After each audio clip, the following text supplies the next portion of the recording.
We're talking mortgages today. It's a big part of everybody's financial plan. Oftentimes, it's your largest single debt. The question, do you take a 30-year? Do you take a 15-year? Why does it matter? What's the difference? That's what we're going to talk about. Stick around.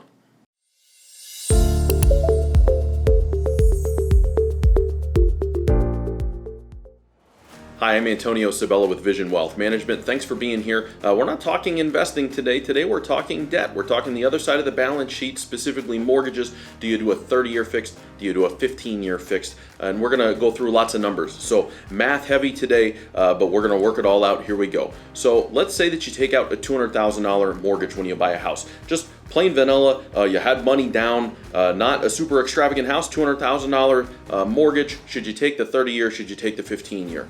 Interest rates always subject to change, but generally speaking, 15-year interest rate is lower than the 30-year interest rate. So right off the bat, you're going to pay less interest. Two, because on a 15-year, your repayment schedule is sooner. You're sending more money per month. You're going to have a higher monthly payment, but over the time period, you're going to pay less money because you're paying a higher amount for a shorter period of time, for half the time, to pay the thing off in 15 years instead of 30 years. So how does the math work out? I took national average interest rates today. These are not representative of what the interest rates may be when you watch the video or who knows how long in the future, but just for the sake of math, here we go. 30-year fixed rate mortgage today, national average 3.2%.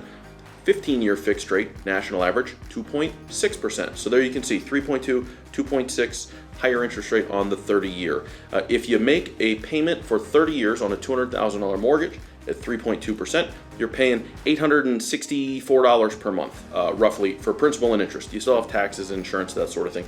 $864 a month going to the bank every month for 30 years. Over the life of the loan, you're going to pay $311,000 total payback to borrow that $200,000.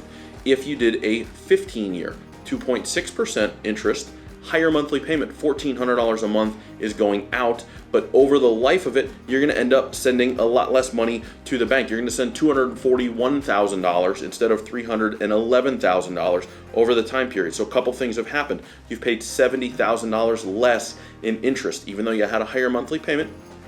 The house is paid off in half the time, debt-free in 15 years.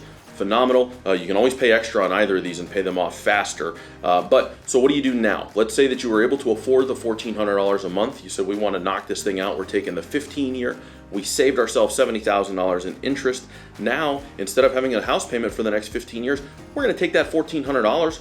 We're going to invest it. We're going to put it away. If you did that, so let's say that you put away $1,400 a month for the next 15 years. So you still made a 30-year payment. The trick is, half of it went to the bank, paid the house off. House is free and clear. The other half, you're paying yourself for the future now. So $1,400 a month goes into an investment account. Again, real generic here, but I calculated it out at an 8.5% return, which historically is reasonable depending upon the level of risk that you're looking to take. $1,400 a month, 15 years, 8.5% return.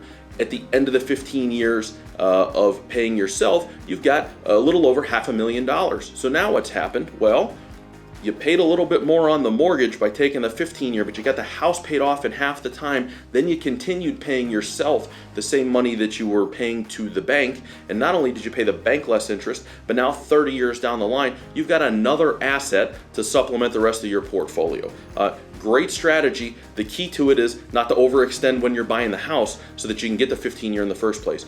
Quick caveat, if you're already in a 30-year, it doesn't always make sense to refinance to 15, but look at what adding additional money to the payment will do, because like I said, you can always pay it off early, and that really starts to compound, avoiding interest. As you make additional principal payments, it pays the house off a lot faster and really lowers the amount of interest that you're going to pay. Lots more to it than that. Review your situation with your financial advisor. If you don't have a financial advisor, by all means, reach out. I'll help you review your situation. I hope you enjoyed the video. I talked fast today because I had a lot of stuff to go through in a relatively short period of time. I thank you for being here. I really appreciate you watching the video, and I hope you learned something. See you soon.